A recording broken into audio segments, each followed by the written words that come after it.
Hi friends, പുതിയൊരു വീഡിയോയിലേക്ക് നിങ്ങൾക്ക് സ്വാഗതം. നിങ്ങൾക്ക് ഈ ചാനലിലെ വീഡിയോകൾ ഇഷ്ടമുണ്ടെങ്കിൽ ചാനൽ സബ്സ്ക്രൈബ് ചെയ്യാം. അതുപോലെ വീഡിയോ ഇഷ്ടപ്പെട്ടാൽ ലൈക്ക് ചെയ്യാം. അതോടൊപ്പം വീഡിയോയ്ക്ക് താഴെ നിങ്ങളുടെ കമന്റുകളും പോസ്റ്റ് ചെയ്യാൻ സാധിക്കും.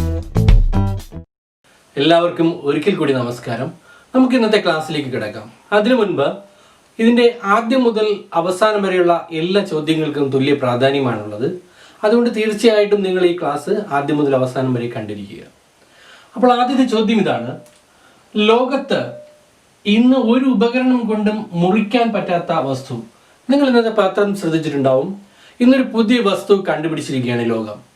ആ വസ്തു ഏത് എന്നുള്ളതാണ് പ്രോട്ടീസ് എന്നാണ് അറിയപ്പെടുന്നത്.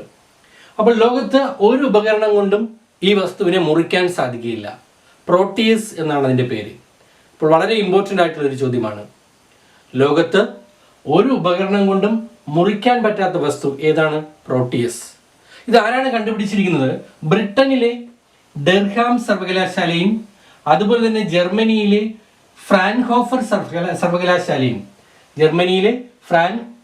സർവകലാശാലയും ഈ രണ്ട് സർവകലാശാലയിലെ ശാസ്ത്രജ്ഞന്മാരാണ് ഈ പ്രോട്ടിയസ് കണ്ടുപിടിച്ചിരിക്കുന്നത്. അപ്പോൾ ഇവർക്ക് ചില ജീവികളുടെ പുറന്തോടുകളൊക്കെയാണ് ഇതിന് പ്രചോദനമായത്. ചില ജീവികളുടെ പുറന്തോട് എന്ന് പറഞ്ഞാൽ ഒരിക്കലും പൊട്ടാത്ത ചില വസ്തുക്കളാണ്. അപ്പോൾ അത് പ്രചോദനം ആയിക്കൊണ്ടാണ് ഇവരിങ്ങനെ ഒരു പ്രോട്ടീസ് എന്ന് പറയുന്ന ഒരു വസ്തു കണ്ടുപിടിക്കുവാൻ ഇവർ തുനിഞ്ഞിറങ്ങിയിരുന്നത്.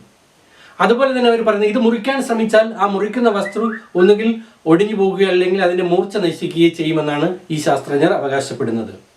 അപ്പോൾ ഇതെന്തിൻ്റെയൊക്കെ സംയുക്തമാണ് എന്ന് വെച്ചാൽ അലുമിനിയത്തിൻ്റെയും സിറാമിക്കിൻ്റെയും സംയുക്തമാണ്. അപ്പോൾ അലുമിനിയത്തിൻ്റെയും സിറാമിക്കിൻ്റെയും സംയുക്തമാണ് പ്രോട്ടിയസ്. അതും വളരെ ഇമ്പോർട്ടൻ്റ് ആയിട്ടുള്ളൊരു ചോദ്യമാണ്. നമുക്കറിയാം ഏതിൻ്റെ മിശ്രിതമാണ്, ഏതിൻ്റെ സംയുക്തമാണ് എന്നൊക്കെ പല ക്വസ്റ്റ്യൻ നമ്മൾ PSC എക്സാമുകളിൽ നമ്മൾ കാണാറുണ്ട്. അപ്പോൾ ഇങ്ങനെ ഒരു ചോദ്യം വരാം: പ്രോട്ടിയസ് ഏതിൻ്റെ മിശ്രിതമാണ്, ഏതിൻ്റെ സംയുക്തമാണ്? അലുമിനിയത്തിൻ്റെയും സിറാമിക്കിൻ്റെയും സംയുക്തമാണ് പ്രോട്ടിയസ്. അപ്പോൾ എൻ്റെ ചോദ്യം ഇതായിരുന്നു: ലോകത്ത് ഇന്ന് ഒരു ഉപകരണം കൊണ്ടും മുറിക്കാൻ പറ്റാത്ത വസ്തുവാണ് പ്രോട്ടിയസ് എന്ന ഒരു പുതിയ വസ്തു ശാസ്ത്രജ്ഞന്മാർ കണ്ടുപിടിച്ചിരിക്കുന്നത്. ഇനി അടുത്ത ചോദ്യം ഇതാണ്: 2020 ജൂലൈയിൽ ഇന്ത്യ വിജയകരമായി പരീക്ഷിച്ച മിസൈൽ ഏത് എന്നുള്ളതാണ്. അപ്പോൾ ഇന്ത്യ ഒരു നാഗ് മിസൈൽ വിജയകരമായിട്ട് ഇപ്പോൾ പരീക്ഷിച്ചിട്ടുണ്ട് ഇന്നലെ. അതിൻ്റെ പേരാണ് ധ്രുവാസ്ത്ര എന്നാണ് അതിന് പേര് നൽകിയിരിക്കുന്നത്. ഇത് ഒരു ആന്റി ടാങ്ക് ഗൈഡഡ് മിസൈലാണ് ഈ ധ്രുവാസ്ത്ര എന്ന് പറയുന്നത്. ഇത് ഒരു നാഗ് മിസൈൽ വിഭാഗത്തിൽപ്പെട്ടതാണ്. അപ്പോൾ ഏത് വിഭാഗം എന്ന് വെച്ചാൽ നാഗ് മിസൈൽ വിഭാഗത്തിൽപ്പെട്ടതാണ്. ഇതിനെ ആന്റി ടാങ്ക് ഗൈഡഡ് മിസൈൽ എന്നാണ് ഇതിനെ അറിയപ്പെടുന്നത്. ഇതിന് ഏകദേശം 4 കിലോമീറ്റർ ദൂരപരിധി വരെ ഉണ്ട്. ഇത് വികസിപ്പിച്ചിരിക്കുന്നത് DRDO ആണ് ഈ മിസൈൽ വികസിപ്പിച്ചിരിക്കുന്നത്. ഇത് വിക്ഷേപിച്ചത് ഒഡീഷയിലെ ബാലാസോർ തീരത്ത് നിന്നാണ് ഇത് വിക്ഷേപിച്ചിരിക്കുന്നത്. അപ്പോൾ ഇന്ത്യ 2020 ജൂലൈയിൽ വിജയകരമായി പരീക്ഷിച്ച നാഗ് മിസൈൽ ഏത് എന്ന് ചോദിച്ചു കഴിഞ്ഞാൽ ഉത്തരം ധ്രുവാസ്ത്ര എന്നാണ് അതിൻ്റെ പേര്. അപ്പോൾ ഇതിൻ്റെ ആദ്യത്തെ ചോദ്യം ഇതായിരുന്നു: ലോകത്ത് ഇന്ന് ഒരു ഉപകരണം കൊണ്ട് മുറിക്കാൻ പറ്റാത്ത ഒരു വസ്തു പ്രോട്ടിയസ് എന്ന് പറയുന്ന വസ്തുവാണ് പുതുതായി കണ്ടുപിടിച്ചത്. അത് ഏതിൻ്റെയൊക്കെ സംയുക്തമാണ്, ഏതിൻ്റെയൊക്കെ മിശ്രിതമാണെന്ന് പറഞ്ഞു? അലുമിനിയത്തിൻ്റെയും സിറാമിക്കിൻ്റെയും മിശ്രിതമാണ് അല്ലെ. അടുത്ത ചോദ്യം: 2020 ജൂലൈയിൽ ഇന്ത്യ വിജയകരമായി പരീക്ഷിച്ച നാഗ് മിസൈൽ ഏതാണ്? ധ്രുവാസ്ത്ര. എവിടെയാണ്? ഒഡീഷയുടെ ബാലാസോർ തീരത്ത് വെച്ചാണ് ഇത് വിക്ഷേപിച്ചത്. അടുത്ത ചോദ്യം ഇതാണ്: ദക്ഷിണാഫ്രിക്കയിൽ വർണ്ണ വിവേചനത്തിനെതിരെ നെൽസൺ മണ്ടേലയ്ക്കൊപ്പം പോരാടിയ ഒരാൾ ഇക്കഴിഞ്ഞ ദിവസം അന്തരിച്ചു. ആരാണ് അദ്ദേഹം? അപ്പോൾ ദക്ഷിണാഫ്രിക്കയിൽ വർണ്ണ വിവേചനത്തിനെതിരെ നെൽസൺ മണ്ടേലയ്ക്കൊപ്പം ഒരുമിച്ച് നിന്ന് പോരാടി കഴിഞ്ഞ 26 വർഷം തടവിലായിരുന്ന ഒരു വ്യക്തിയായിരുന്നു അദ്ദേഹം. കഴിഞ്ഞ ദിവസമാണ് അന്തരിച്ചത്. അദ്ദേഹത്തിന്റെ പേരാണ് ആൻഡ്രൂ മൻഗേനി.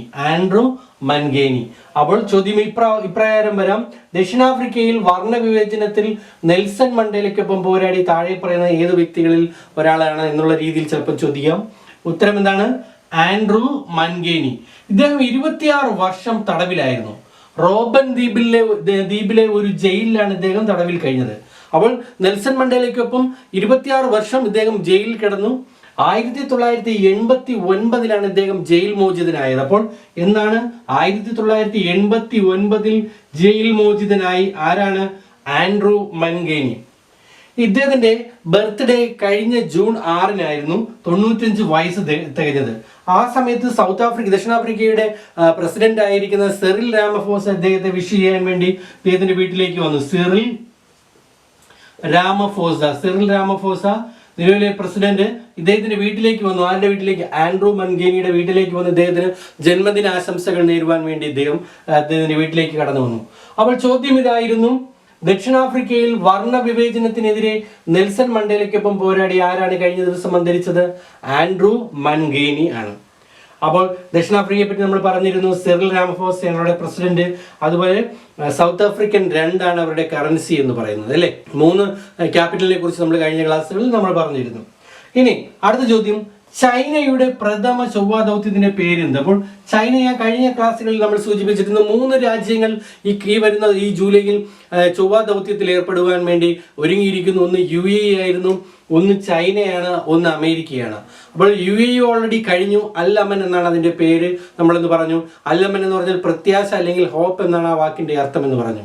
ഇനി ചൈന ഇപ്പോൾ ചൊവ്വാ ദൗത്യം വിജയകരമായിട്ട് അവർ വിക്ഷേപിച്ചിരിക്കുകയാണ്. അതിന്റെ പേരാണ് എന്താണ്? ടിയാൻവെൻ 1 എന്നാണ് അതിന്റെ പേര്. ടിയാൻവെൻ 1 എന്നാണ് അതിന്റെ പേര്, അല്ലെ? ഈ ടിയാൻവെൻ 1 എന്ന് പറയുന്നതിന്റെ അർത്ഥം എന്ന് പറഞ്ഞാൽ ക്വസ്റ്റ്യൻസ് ടു ഹെവൻ. അപ്പോൾ ഇതിന്റെ അർത്ഥം എന്താണ്? Questions to heaven. അപ്പോൾ UAE വിക്ഷേപിച്ച അൽ-അമന്റെ മീനിങ് എന്തായിരുന്നു? ദി ഹോപ്പ് അല്ലെങ്കിൽ പ്രത്യാശ. ഇവിടെ ടിയാൻവെന്റെ മീനിങ് എന്താണ്? ക്വസ്റ്റ്യൻസ് ടു ഹെവൻ എന്നാണ് ടിയാൻവെന്റെ മീനിങ് എന്ന് പറയുന്നത്. അപ്പോൾ 23 ജൂലൈ 20-നാണ് ഇത് വിക്ഷേപിച്ചത്. അപ്പോൾ ചൈന ഈ ചൊവ്വാ ദൗത്യത്തിന്റെ ഈ ടിയാൻവെൻ വിക്ഷേപിച്ചിരിക്കുന്നത് എന്നാണ്? 23 ജൂലൈ 2020-നാണ് വിക്ഷേപിച്ചിരിക്കുന്നത്.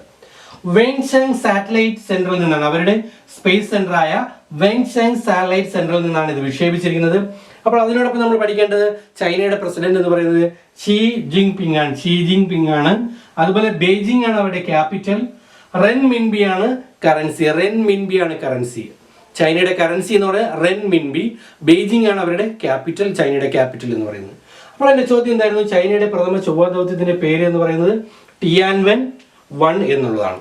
അടുത്ത ചോദ്യം ഇതാണ്, 2020 ജൂലൈയിൽ എമർജൻസി മെഡിക്കൽ സർവീസ് സ്ഥാപിക്കുന്നതിന് വേണ്ടി ഇന്ത്യയുമായിട്ട് ധാരണയിൽ ഏർപ്പെട്ട രാജ്യം. അപ്പോൾ ഇന്ത്യയുമായിട്ട് ഒരു രാജ്യം 2020 ജൂലൈയിൽ എമർജൻസി മെഡിക്കൽ സർവീസ് ആരംഭിക്കുവാൻ വേണ്ടി ധാരണയിൽ ഏർപ്പെട്ടിട്ടുണ്ട്. അത് ഏത് രാജ്യം എന്നാണ് ചോദ്യം? മാൽദീവ്സ് ആണ്. അപ്പോൾ മാൽദീവ്സ് ആണ് ഇന്ത്യയുമായിട്ട് എമർജൻസി മെഡിക്കൽ സർവീസ് ആരംഭിക്കുവാൻ വേണ്ടി സ്ഥാപിക്കുന്നതിന് ധാരണയിൽ ഏർപ്പെട്ടത്. അപ്പോൾ മാൽദീവ്സിനെ പറ്റി പറയുമ്പോൾ മാൽദീവ്സിന്റെ ക്യാപിറ്റൽ എന്ന് പറയുന്നത് മാലിയാണ്. അതുപോലെ മാൽദീവിയൻ റുഫിയ ആണ് അവരുടെ കറൻസി.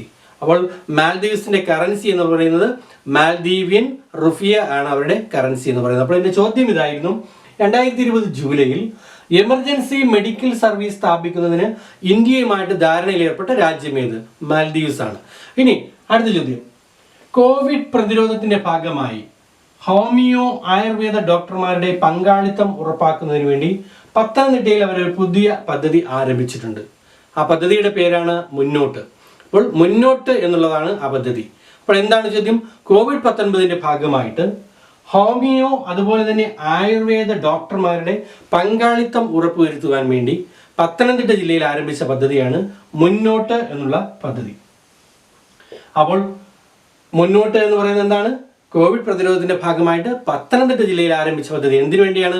അവിടെ ഹോമിയോയും ആയുർവേദ ഡോക്ടർമാരെ എല്ലാം കൂടെ ഒരുമിച്ച് അവരുടെ പങ്കാളിത്തം ഉറപ്പുവരുത്തുവാൻ വേണ്ടി, മഹാമാരിക്കെതിരെ അവരുടെ പങ്കാളിത്തം ഉറപ്പുവരുത്തുവാൻ വേണ്ടി ആരംഭിച്ചിരിക്കുന്ന പദ്ധതിയാണ് മുന്നോട്ട്. ഇനി അടുത്ത ചോദ്യം ഇന്നത്തെ പ്രത്യേകതയുടെയാണ്.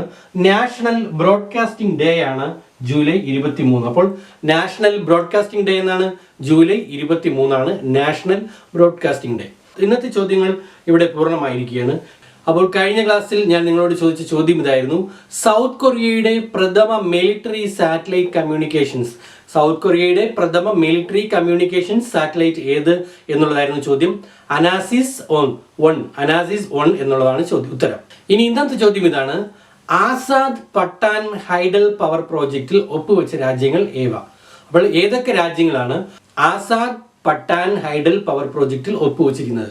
ഈ ചോദ്യത്തിന്റെ ഉത്തരം ഈ വീഡിയോയുടെ തൊട്ട് താഴെ നിങ്ങൾ കമന്റുകളായിട്ട് പോസ്റ്റ് ചെയ്യാം. ആദ്യം പോസ്റ്റ് ചെയ്യുന്ന വിജയിക്കാണ് ദിവസേന 1 GB എന്നുള്ള സമ്മാനം ലഭിക്കുന്നത്. അതുപോലെ തന്നെ ഈ ചാനൽ നിങ്ങൾക്ക് ഇഷ്ടമായിട്ടുണ്ടെങ്കിൽ തീർച്ചയായിട്ടും ഇപ്പോൾ തന്നെ സബ്സ്ക്രൈബ് ചെയ്യുക.